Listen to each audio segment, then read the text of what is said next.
যেই বাবার মেয়েটা এমন হয় ওই বাবার ঘরে সুখ আর সুখ, যে মেয়ের কোনো চাহিদা থাকে না, কি থাকে না বলেন?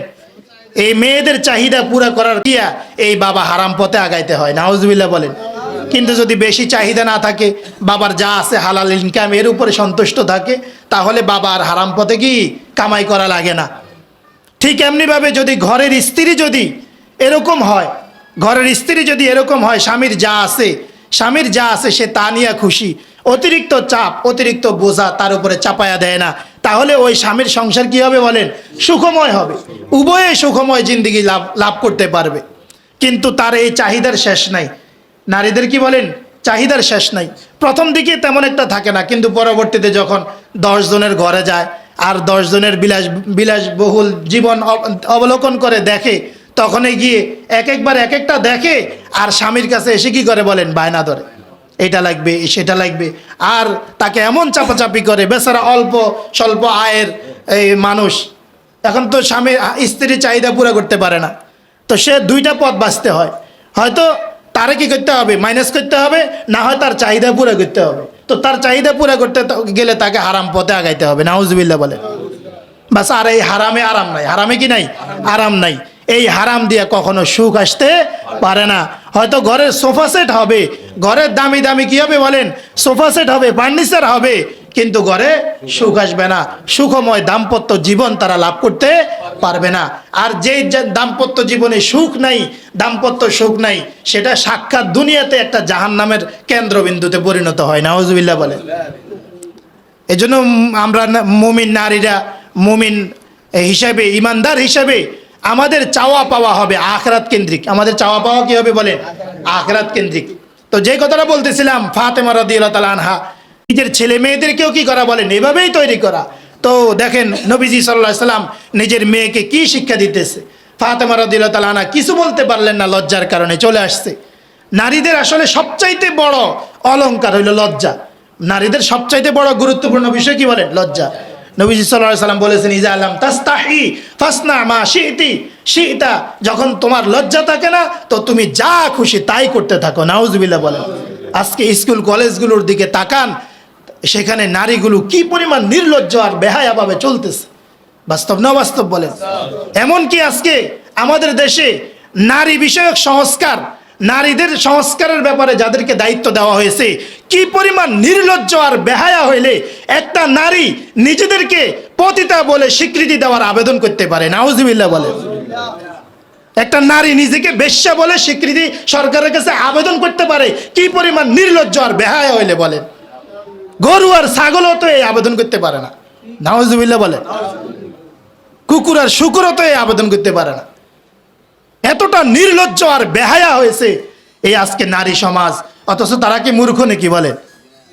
এক একজন কত বড় শিক্ষিতা বলে, কত বড় পিএইচডির অধিকারী বলে। হায় আমার ভাইয়েরা, আমার পর্দার আলের মা ও বোনেরা, পর্দাটাই হইল নারীর লজ্জা। পর্দাটাই কি বলেন? লজ্জা মানে কি বলেন? লজ্জা মানে পর্দা। লজ্জা মানে কি বলেন? পর্দা। এই লজ্জা নাই মানে পর্দা নাই, পর্দা নাই মানে লজ্জা নাই, পর্দা নাই মানে কি বলেন? লজ্জা নাই। এই পর্দা নাই মানে লজ্জা নাই। এক যুদ্ধে একজন নারী সাহাবী, ওনার বাবা যুদ্ধে শরিক হয়েছেন, তার ছেলে যুদ্ধে শরিক হয়েছেন, তার স্বামী যুদ্ধে শরিক হয়েছেন, তার ভাই, তাহলে একেবারেই নিয়ারেস্ট, একেবারেই আপন, তার সবচাইতে নিকটাত্মীয় চারজন যুদ্ধের মধ্যে আল্লাহ রাসূল সাল্লাল্লাহু আলাইহি ওয়াসাল্লামের সাথে শরিক হয়েছে, এবং চারজনই শহীদ হয়ে গেছে। সুবহানাল্লাহ বলেন। চারজনই শহীদ হয়ে গেছে। কিন্তু এই মহিলা যুদ্ধের পরে তিনি জিহাদের ময়দানের দিকে ছুটতেছেন, যুদ্ধের ময়দানের দিকে ছুটতেছে। ওহুদের যুদ্ধের ঘটনা আমরা অনেকেই জানি। ওহুদের যুদ্ধে মুসলমানদের এক কঠিন বিপর্যয় হয়েছে, এমনকি আল্লাহর রাসূল সাল্লাল্লাহু আলাইহি ওয়াসাল্লাম নিজেও এই ওহুদের যুদ্ধে মারাত্মকভাবে আহত হয়েছেন। এমনকি যুদ্ধের মধ্যে এটা ছড়ায়াও গেছে যে কত কুতিলা মুহাম্মদ, যে মুহাম্মদ সাল্লাল্লাহু আলাইহি ওয়াসাল্লাম নিহত হয়েছে। সাহাবা ইকরাম দিশেহারা হয়ে গেছে, কি করবে, কোন দিকে যাবে, পরিস্থিতি বড় ভয়াবহ হয়ে গেছে। ওই যুদ্ধে তার চারজন, তার বাবা, তার ভাই, তার স্বামী, তার ছেলে ওই যুদ্ধে শাহাদাত বরণ করেছেন। সুবহানাল্লাহ বলেন। কতটা ভয়াবহ পরিস্থিতি বলেন। স্বামী হারাইছে, সন্তান হারাইছে, বাবা হারাইছে, কি করেছে, ভাই হারাইছে।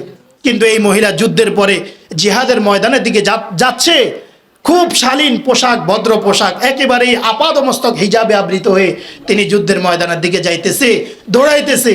আর মানুষ বলা বলি করতেছে, আরে তুমি কোথায় যাচ্ছ? তোমার তো, তুমি কে? বলে আমি তো অমুক। তো তুমি কোথায় যাচ্ছ? তোমার তো স্বামী শহীদ হয়ে গেছে। ওই মহিলা বলতেছে, আমার স্বামী শহীদ হয়ে গেছে, আমার দুঃখ নাই, বলো আমার রসুল কেমন আছে। রসুলের ভালোবাসা কেমন ছিল বলেন সাহাবীদের অন্তরে, এবং বিশেষ করে নারীদের অন্তরে তো আরো বেশি ছিল।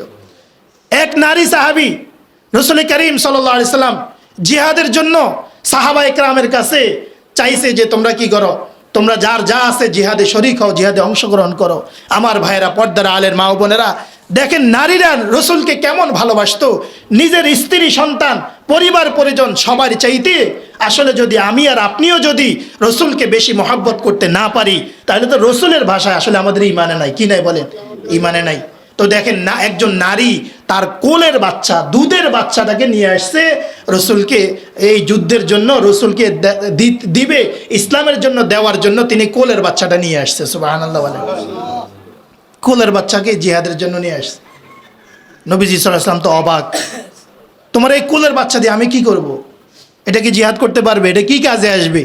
আমার ভাইরা, পর্দার আলের মা বোনেরা, কলিজা দিয়ে শুনো, ও আমার মা, আমার বোন, কলিজা দিয়ে শুনো, তোমার সন্তানটাকে তুমি কোন দিকে আগায় দেওয়ার কথা ছিল, কোন দিকে আগাইতেছ?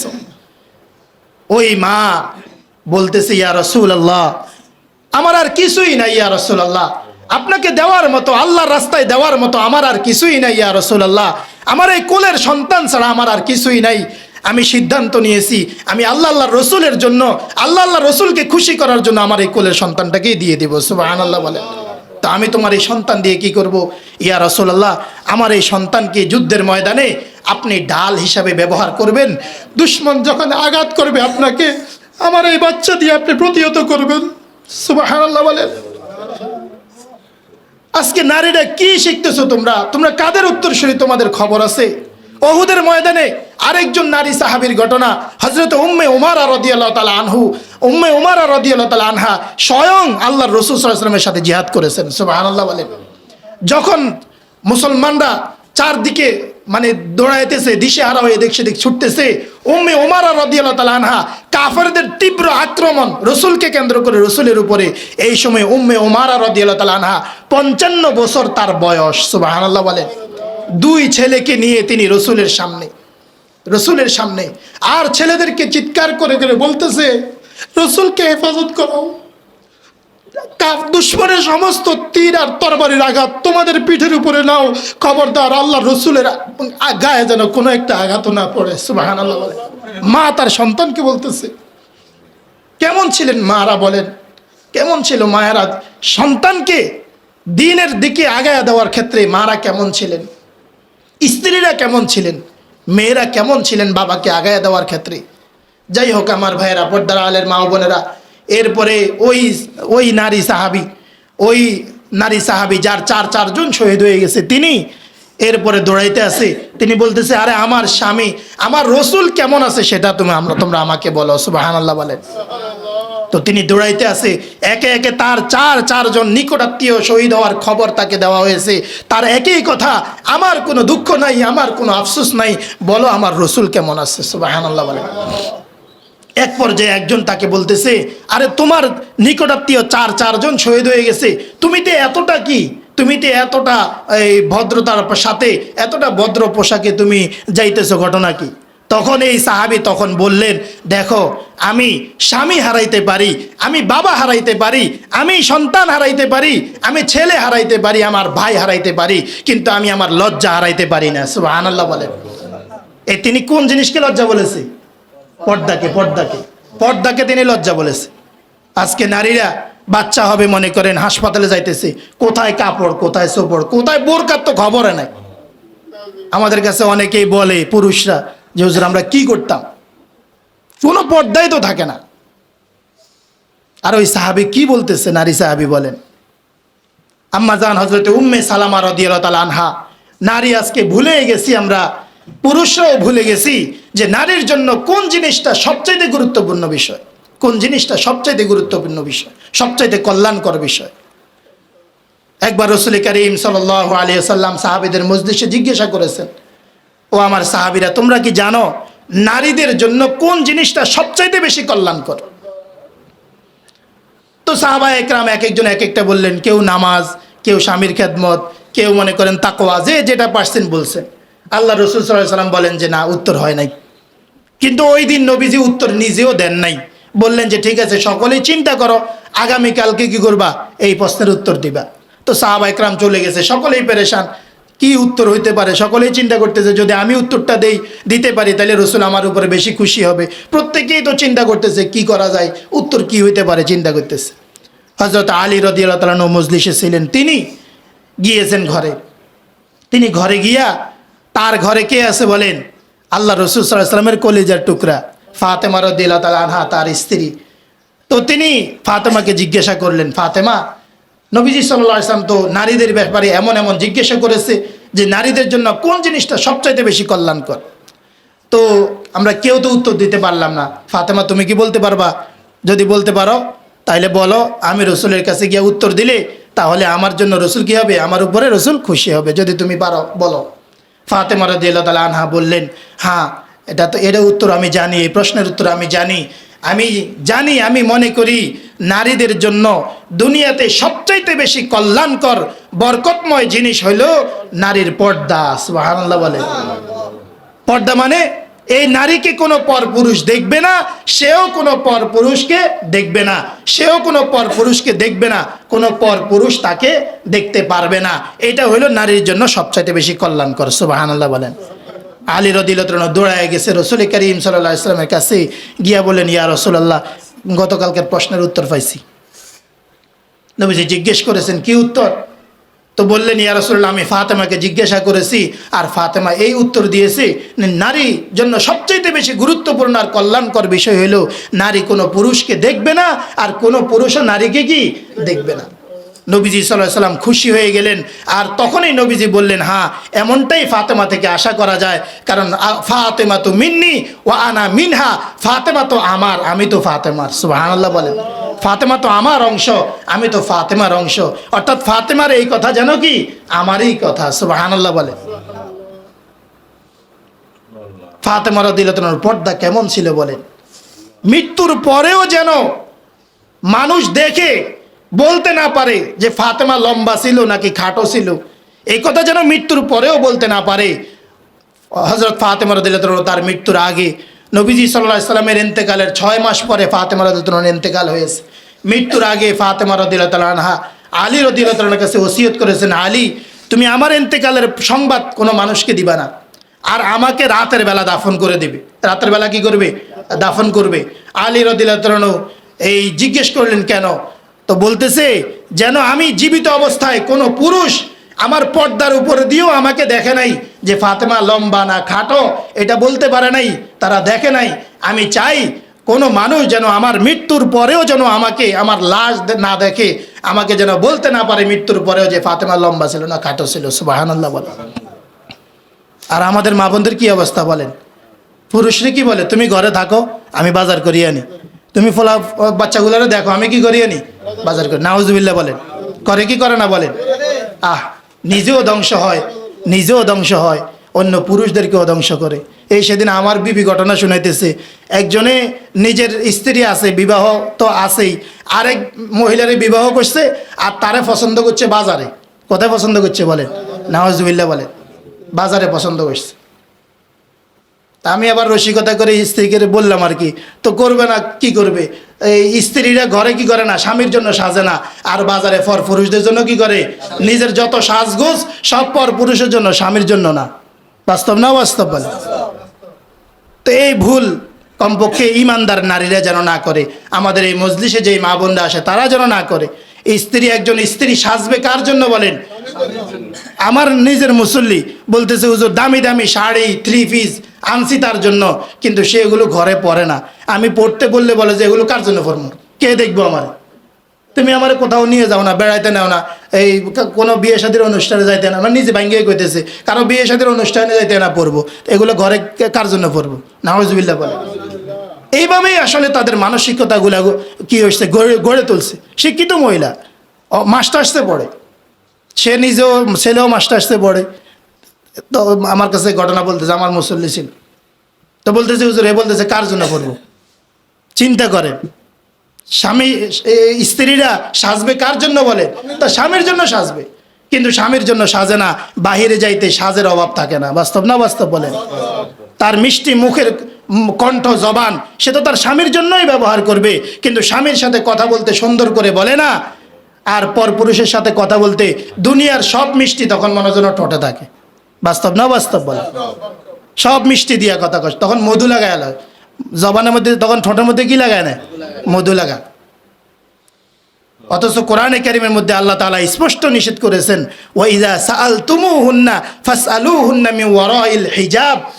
আল্লাহ তাআলা নবীদের স্ত্রীদেরকে বলতেছেন, যখন তোমরা একান্ত প্রয়োজনে কোনো পরপুরুষের সাথে কথা বলতে হয় তো পর্দার আড়াল থেকে কথা বলো, ওয়ালা তাখদানা বিল কওল, এবং তোমাদের কথাবার্তায় তোমরা নম্রতা রাখিও না।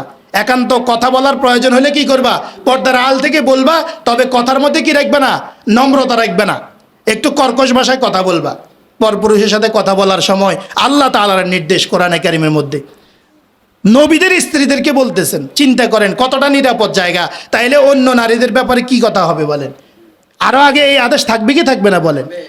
নারীরা পরপুরুষের সাথে কথা বলার প্রয়োজন হলে একটু শক্ত ভাষায় কথা বলতে হয়, আর যখন নিজের আপনজন যাদের সাথে দেখা দেওয়া জায়েজ, বিশেষ করে স্বামীর সাথে কথা বলতে গিয়া একেবারেই নম্রতার সাথে কি বলতে হবে, কথা বলতে হয়। আল্লাহ তাআলা তৌফিক দান করেন। তো যেই কথাটা বলতেছিলাম, নারীর লজ্জা হইল কি বলেন, পর্দা। নারীর লজ্জা হইল কি বলেন, পর্দা। এখন একটা নারী যখন বাহিরে বেপর্দায় বাহির হয়, বাহিরে যখন কী হয় বলেন, বেপর্দায় বাহির হয়, সর্বপ্রথম যখন বাহির হয় তখন একটু একটু শরম লাগে, একটু একটু কি বলেন, শরম লাগে। একটু কাপড়টা একটু টানি দেয়, বুঝছেন না কথা, মুখের ওড়নাটা একটু টানি দেয়, বুকের ওড়নাটা একটু টানি দেয়, কিন্তু 2-4 বার যাওয়ার পরে আর টানা টানি নাই, সব শেষ। বাস্তব না বাস্তব বলে? এগুলো তো আপনারা আমাদের থেকে আরো ভালো বোঝেন। কারণ হলো কি বলেন, আসলে তার পর্দা শেষ মানে তার লজ্জা শেষ, আর লজ্জাই হলো নারীর সবচাইতে গুরুত্বপূর্ণ বিষয়। লজ্জা না থাকলে, এবং লজ্জা শুধু নারীর জন্য না, লজ্জা পুরুষের জন্য আছে। লজ্জা কি বলেন, পর্দা পুরুষের জন্য আছে না নাই বলেন? পর্দা পুরুষের জন্য আছে। কিন্তু আল্লাহ মাফ করুক, কি পরিমাণ বেহায়া, কি পরিমাণ নির্লজ্জ হয়ে গেছে আজকে আমাদের এই মেয়েরা বলেন। পরপুরুষের সাথে নির্দ্বিধায় কথা বলতেছে, নির্দ্বিধায় চলতেছে, কোনো কি নাই বলেন, কোনো খবর নাই। এটা কি পরপুরুষ নাকি নিজের আপনজন, কোনো বোঝাই যায় না। আবার অটোওয়ালারা বলে, আরে হুজুর বইবে না, মা বোন তো সবাইরে আছে, মা বোন তো কি আছে, সবাইরে আছে। তো যদি সবাই যদি মা বোনে হয় তো বেটারা বিয়ে করবো কারে? এটা কি এই মা বোন নেই বলেন না গা? এটা কি এই মা বোন, যে মা বোনের সাথে দেখা দেওয়া জায়েজ, যে মা বোনের সাথে কথা বলা জায়েজ, এটা কি এই মা বোন? তো অটোতে একসাথে বসতে মা বোন বলেন কেন? এগুলা যুক্তি, এগুলো কি বলেন, এগুলো খোঁড়া যুক্তি, এগুলো শয়তানের যুক্তি। কিন্তু আমার মা বোনেরা, নারী কোথায় থাকবে বলেন? ঘরে থাকবে। একান্ত প্রয়োজনে সে যখন বাইরে যাবে তো তার জন্য কি আছে, আপাত মর্যাদ মস্তক হিজাবে আবৃত হয়ে বের হওয়ার নির্দেশনা কোরআনে এবং হাদিসের মধ্যে আছে না নাই বলেন? কিন্তু আজকে নারীদেরকে বের করার চূড়ান্ত চক্রান্ত তারা বাস্তবায়ন করার জন্য এই নারীবাদীদের নামে কি করতেছে বলেন, এই অপসংস্কৃতি সংস্কারের নামে অপসংস্কারকে কি করতেছে, চালায়া দিতেছে। নাউজুবিল্লাহ বলেন। নিজেদেরকে নির্লজ্জ, নিজেরা তো নির্লজ্জ আর বেহায়া হইছেই, নিজেরা নির্লজ্জ বেহায়া তো কি বলেন হইছেই, এমন বেহায়া হইছে, এমন নির্লজ্জ হইছে। আচ্ছা, বিয়ে ছাড়া একটা কুকুর, এই বেডি কুকুরটা বেড়া কুকুরের পিছনে যে ঘুরে, বিয়ে করে ঘুরে না বিয়ে ছাড়া ঘুরে? তো তোমরা যারা, যে সমস্ত মেয়েরা কি করতেছে, পুরুষদের পিছে পিছে ঘুরতেছে, বিয়ে করে ঘুরতেছে না বিয়ে ছাড়া ঘুরতেছে? নাউজুবিল্লাহ বলবেন না? এটা মুখে আনা যায়। যারা কি বলেন বেশ্যা আছে, পতিতা আছে, এদেরকে শ্রমিকের মর্যাদা দিত। নাউজুবিল্লাহ বলেন। এটা মুখে আনা যায়। আসলে আমার ভাইয়েরা, মা বোনেরা, এরা নিজেরা নির্লজ্জ আর বেহায়া হইতে হইতে এরা কুকুরের চাইতেও নিচে নেমে গেছে। এরা জীবন ধ্বংস। খবর নিয়ে দেখো, এদের এক একজনের ঘরে খবর নিয়ে দেখো, অন্দর মহলে এদের খবর নিয়ে দেখো, এরা কি পরিমাণ নিকৃষ্ট জীবন এরা যাপন করতেছে, কি পরিমাণ অশান্তি জীবন এরা যাপন করতেছে। তো এরা চিন্তা করছে নিজে তো মরছিয়ে, বাকি 10 জনও মারি, সব দিনে কি করি মারি, শয়তানের মতো। কার মতো বলেন? শয়তানের মতো। শয়তানকে যখন জাহান্নাম থেকে আল্লাহ বহিষ্কার করে দিছে, জান্নাত থেকে কি করে দিছে? বহিষ্কার করে দিছে, চিরদিনের জন্য লানত করে দিয়েছে, অভিশপ্ত করে দিছে, এরপরে জাহান্নামি করে দিছে। তখন শয়তান এই কথা কইছে। তখন শয়তান কি করছে বলেন? শয়তান বলছে যাদের কারণে আমি জান্নাত থেকে বঞ্চিত হইলাম, তারা কেমনে জান্নাতে যা আমি দেখলাম। এদের অবস্থা ঠিক এমন। এদের অবস্থা কি বলেন? ঠিক এমন। কোরআনে আরেকটা ঘটনা আছে, কোরআনে কারিমে আরেকটা ঘটনা আছে। বালাম বাউরা নামে এক বুজুর্গ ছিল। কি ছিল বলেন? এক বুজুর্গ ছিল মুসা আলাইহিস সালামের জমানায়। এই বুজুর্গ এতটা বুজুর্গ ছিল, আল্লাহওয়ালা ছিল। সে বালাম বাউরা, সে যেই কোনো দোয়া আল্লাহর কাছে করলে সাথে সাথে আল্লাহ তাআলা কবুল করতেন। সুবহানাল্লাহ বলেন। এই পরিমাণ মুস্তাজাবুদ দাওয়া সে ছিল। কিন্তু এই লোকটা একবার তার এলাকার মানুষ যখন আল্লাহর নাফরমানি করতেছিল, তার এলাকার মানুষজন, তো আল্লাহ তাআলা মুসা আলাইহিস সালামকে নির্দেশ দিয়েছেন তাদের বিরুদ্ধে যুদ্ধ করতে। তাদের বিরুদ্ধে কি করতে বলেন? যুদ্ধ করার আদেশ দিয়েছেন। তো তার এলাকার লোকজন যখন এই খবর পাইছে, তো তারা এই বালাম বাউরের কাছে আসছে। আয়েশা বলতেছে, আমাদের জন্য একটু দোয়া করেন, আমাদের জন্য একটু দোয়া করেন। আল্লাহর নবী কি করতেছে? মুসা আলাইহিস সালাম সে তার দলবল নিয়ে আমাদের উপরে আক্রমণ করার জন্য আসতেছে, আপনি আমাদের জন্য দোয়া করেন। আচ্ছা বলেন, এই দোয়াটা কি নবীর বিরুদ্ধে এই লোকটা কি নবীর বিরুদ্ধে বদদোয়া করতে পারবে? সে তো আল্লাহওয়ালা, সে তো আল্লাহ তাআলার ওলি। তো আল্লাহর ওলি কি আল্লাহর নবীর বিরুদ্ধে বদদোয়া করবে? কখনোই সম্ভব না। যদি সে কি থাকে, তার বুঝ ঠিক থাকে, যদি সে হেদায়েতের উপরে থাকে। তো সে বলতেছে, আরে না, এটা আমার পক্ষে কি না সম্ভব না, নবীর বিরুদ্ধে বদদোয়া করা আমার পক্ষে সম্ভব না। কিন্তু এলাকার মানুষ, তার জাতি, তারা নাসর বান্দা, তার পিছনে লেগেই আছে, কোনোভাবেই তাকে দিয়ে দোয়া করাইতে পারতেছে না। পরে তারা তার স্ত্রীর দোষছে। কারো দোষছে? কোন এই স্ত্রীদেরকে দিয়ে পুরুষদেরকে কি করা যায়? ঘায়েল করা যায়। এজন্য আমরা পুরুষরাও সাবধান, আর স্ত্রীরাও এরকম ধরনের স্ত্রী হব না। আমাদের মা বোন যারা আমাদের ইসলামী মাহফিলে আসেন, যারা নিজেদেরকে পরিপূর্ণ ঈমানের উপরে উঠাইতে চান, এই ধরনের স্ত্রী হবেন না যারা কি করে বলেন, স্বামীদেরকে ঘায়েল করে, স্বামীদেরকে কবজা করে, নিজের বাবা মা থেকে দূরে সরাইয়া দেয়, নিজের ভাই বোনদের থেকে দূরে সরাইয়া দেয়, নিজের আত্মীয় স্বজনদেরকে থেকে দূরে সরাইয়া দেয়। এমন মা বোন যেন আমাদের এই ইসলামী মাহফিলে যারা আসে, আমাদের এই সুদূর্ণপুরে যারা আসে, ঈমানদার নারী যারা আমার বয়ান শুনতেছেন, যারা নিজেদেরকে ঈমানের উপরে উঠাইতে চান, যারা নিজেদেরকে জান্নাতি করতে চান, যারা জাহান্নাম থেকে নিজেদেরকে মুক্ত করতে চান, তারা নিজেদেরকে এমন নারী কি করবেন না, বানাবেন না। তো তারা স্ত্রীর কাছে গেছে, বালাম বাউরের স্ত্রীর কাছে বড় মাছ লইয়া গেছে। বড় কি লইয়া? বড় মাছ, হাদিয়া, ঘুষ। এটা হাদিয়া হবে না, ঘুষ হবে। কি হবে? ঘুষ হবে। বড় এই ঘুষ নিয়ে, বড় মাছ নিয়ে গেছে তার স্ত্রীর কাছে। বাস তার স্ত্রী তো ঘায়েল হয়ে গেছে। বাস গিয়ে স্বামীরে বুঝাইছে, করে একটু কইয়া দিবে না কি হয়েছে। বাস নাউজুবিল্লাহ, ওই লোকটা ঘায়েল হয়ে গেছে, বিপর্যস্ত হয়ে গেছে, বুদ্ধি হারা হয়ে গেছে। নবীজি সাল্লাল্লাহু আলাইহি সাল্লাম এটাই বলেছেন যে অনেক স্ত্রী আছে, তারা নিজেদের বুদ্ধিমান চৌকস চৌকান্না স্বামীকে পর্যন্ত তারা নির্বোধ করে দিতে তাদের সময় লাগে না। নাউজুবিল্লাহ বলেন। কি বলেন আমার মা বোনরা? কি আপনারা কি এমন মা বোন হবেন, নাকি আরও আপনার স্বামীকে, আপনার ছেলেকে, আপনার ভাইকে, আপনার বাবাকে আরও বুদ্ধিদীপ্ত করার জন্য, কিভাবে তাকে আরও বুদ্ধিদীপ্ত করা যায়, তাকে আরও ইসলামের লাইনে আগায় দেওয়া যায়, এই চেষ্টা করব আমরা। বলেন, এই চেষ্টা করব যেন তারা আরও দ্বীনের পথে আগায় যাইতে পারে, তারা যেন আরও নিজের বাবা মাকে নিয়ে যেন চলে, তারা যেন আরও বেশি আগ্রহ নিয়ে নিজের আত্মীয় স্বজনদেরকে নিয়ে চলে। তাহলে না কি হবে বলেন? তাহলে না আমাদের দুনিয়া সুন্দর হবে, আমাদের আখিরাত সুন্দর হবে। যাই হোক, এই লোকটা শেষমেশ স্ত্রীর কথায় রাজি হয়ে গেছে। পরে সে গেছে দোয়া করার জন্য। নাউজুবিল্লাহ বলেন। বদদোয়া করার জন্য গেছে। এখন সে বদদোয়া করতে শুরু করছে, আল্লাহ তাআলার হুকুমে আল্লাহ তাআলার গজব তার উপরে নাজিল হয়ে গেছে। নাউজুবিল্লাহ বলেন। সে বলতেছে, আল্লাহ তুমি কি করো? তুমি এই আমার জাতিকে, মানে নবী মুসা এবং তার বাহিনীকে পরাজিত করে দাও, তাদেরকে ফিরিয়ে দাও, তাদেরকে ধ্বংস করে দাও। নাউজুবিল্লাহ বলেন।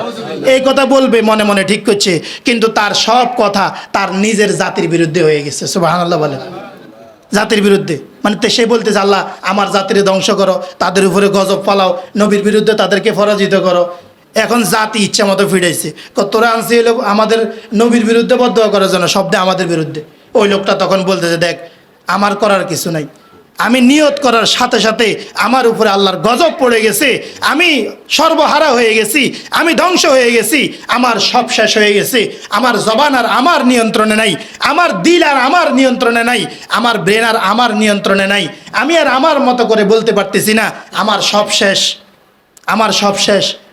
এরপরে তখন সে বালাম বাউরা সেও তার জাতিকে বলছে, তোদের কারণে আমার সব শেষ হয়ে গেছে, যাক আমি তো মরছি, আমি তো ধ্বংস হয়েছি, তো তোদেরকে একটা বুদ্ধি দিই, তোদেরকে একটা কি দেই, বুদ্ধি দেই, তাহলে তোরা কি হবি, কামিয়াব হবি। আর নবীর সাথে থাকলেও তারাও ধ্বংস হবে, তারাও কি হবে, নবীর সাথে থেকেও ধ্বংস হবে যদি আমার বুদ্ধি কাজে লাগাইতে পারস। এরকম আচ্ছা ভালো কথা, কি বুদ্ধি? এটা কোরআনের ঘটনা, কিন্তু এটা কিসের ঘটনা বলেন? কোরআনে কারিমের ঘটনা। এরকম বলে যে কি বুদ্ধি, তাফসির মধ্যে বিস্তারিত আছে। তখন সে বলল যে দেখো, তোমাদের মেয়েদেরকে সাজাইয়া গোছাইয়া যখন মূসা আলাইহিস সালাম তার বাহিনী নিয়ে আসবে, তো তখন তাদের মাঝে ছেড়ে দিবে আর তাদেরকে নসিহত করে দিবে। তাদের সাথে মূসার বাহিনীর লোকজন তারা যদি কোনো মন্দ কাজ যা করতে চায় তাদেরকে যেন বাধা না দেয়। নাউজুবিল্লাহ বলে। দেখছেন নি কারবার? সেজে গুজে বাহিরে যাওয়া, এটা কার কাম বলেন? এটা কে কে প্রথম আবিষ্কার করছে? এই বালাম বাউরা, এই শয়তান। এই শয়তান নিজে যখন ধ্বংস হয়ে গেছে চিন্তা করছে আমি তো ধ্বংস হয়েছি, তোগরও ধ্বংস করিয়া। তার এই কথা জাতির কাছে খুব মনোভূত হয়েছে। তারা তাদের মেয়েগুলাকে সাজায় গোছাইয়া বস মূসা আলাইহিস সালাম যখন বাহিনী নিয়ে আসছে তাদের মাঝে ছাড়ে দিচ্ছে। নাউজুবিল্লাহ বলেন। বাস যা হওয়ার তাই হয়েছে। শুধু একটা লোক, শুধু কি বলেন, এক লোক আল্লাহ নবী মূসা আলাইহিস সালাম তাদেরকে সাথে সাথে সতর্ক করে দিলেন, খবরদার, বড় এক ফিতনা তোমাদের উপরে আপতিত হয়েছে, নারীদেরকে ছেড়ে দেওয়া হয়েছে, তোমরা খবরদার বেঁচে থাকো। নবী মূসা আলাইহিস সালামের কথা অমান্য করে এক লোক একটা মেয়ের সাথে খারাপ কাজে লিপ্ত হয়ে গেছে। নাউজুবিল্লাহ বলেন। আর সঙ্গে সঙ্গে আল্লাহ তাআলার আযাব নাজিল হয়ে গেছে। ৭০,০০০ বনি ইসরাইল আল্লাহর রসুল, আল্লাহর নবী মূসা আলাইহিস সালামের সাহাবী হওয়া সত্ত্বেও ৭০,০০০ প্লেগ রোগে আক্রান্ত হয়ে সেখানেই মারা গেছে। নাউজুবিল্লাহ বলেন। সেখানেই মারা গেছে। এরপরে শেষ। এরপরে কি বলেন? শেষ। চিন্তা করেন, ওই ধারাবাহিকতাই এই শয়তান নারীদেরকে উলঙ্গ করে বাজারে, হাটে ঘাটে, অফিসে, আদালতে, হায় আমার জাতি যদি বুঝতো, হায় আমার দেশের বুদ্ধিজীবী যারা রয়েছে, নিজেদেরকে বুদ্ধিজীবী দাবি করে, আমাদের দেশের সরকার যারা রয়েছে তারা যদি বুঝতো। কোরআনে কারিমে আল্লাহ তাআলা স্পষ্টভাবে সতর্ক করেছেন, খবরদার তোমরা সতর্ক থাকো শয়তান থেকে। সে যেন তোমাদেরকে, যেরকম তোমাদের বাবা মাকে সে কি করেছে, উলঙ্গ করেছে। ওই যে জান্নাতের ঘটনায় সর্বপ্রথম এই বাবা আদমকে দিয়ে যখন সে নিষিদ্ধ গাছের ফল খাওয়াইছে, তো সাথে সাথে জান্নাতের পোশাক পড়ে গেছে। হাওয়া আলাইহিস সালামের শরীর থেকে জান্নাতের পোশাক পড়ে গেছে। এবং এটাই ছিল শয়তানের চক্রান্তের প্রথম চক্রান্ত, প্রথম জাল। প্রথম সে এটাই করছে যে বাবা আদম এবং হাওয়ার শরীর থেকে পোশাক খুলে ফেলা। কি খুলে ফেলা বলেন? পোশাক খুলে ফেলা। তো সে কোনোভাবে বুঝতে পারছে যে নিষিদ্ধ গাছের ফল খাইলে তাদের কি হবে? পোশাক পড়ে যাবে। আল্লাহ তাআলা কোরআনে সতর্ক করছে, খবরদার তোমাদেরকে যেন শয়তান জান্নাত থেকে বের করে দিতে না পারে, যেমনিভাবে তোমাদের বাবা মাকে বাইর করছে কিভাবে? পোশাক খুলে। কিভাবে বলেন? পোশাক খুলে। তাফসীরের মধ্যে লেখে ঠিক এই বেপর্দা মেয়েরা, নারীরা বেপর্দায় বাহিরে যাওয়া, এর মাধ্যমেই শয়তান একটা নারীকে আর পুরুষকে সবচাইতে বেশি জান্নাত থেকে বের করে জাহান্নামী করে ফেলতে পারে। নাউজুবিল্লাহ বলেন। যাই হোক আমার ভাইয়েরা, পর্দার আলের মা ও বোনেরা, আমার প্রসঙ্গ এদিকে ছিল না, তারপরেও এদিকে কিছু কথা প্রসঙ্গক্রমে আসছে বললাম। আল্লাহ তাআলা যেন আমাদের কথাগুলো যেন আমাদের সকলের হেদায়েতের উসিলা করে দেন। সকলে বলি আমিন।